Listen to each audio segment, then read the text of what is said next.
U 31. čišlje novinah ruske slovo rubrika Tižnjovnik piše o kadrovih premenkoh u ruskih institucijoh i o zvekšanim čišlje migrantoh u Šitskej opštini. O pririhtovanju za kerestursku privredno-kulturnu manifestaciju Dnji keresturskej paprigi, jak i vodicovim kampu ruskim keresture, piše na bokoh rubriki Našo mesta.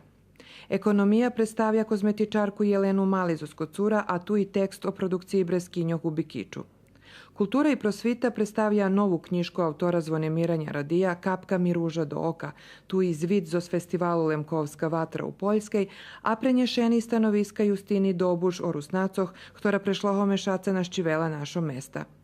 Rubrika Ljudze, rok i život čitačom ponuka napis o životnej pripovetki Juliji i Zvonimira Kostelnikovih z Mikloševcoh, a mozaik zaznačel žurku za mladih pakt on i akciju za mladih daj i ti svoju ruku.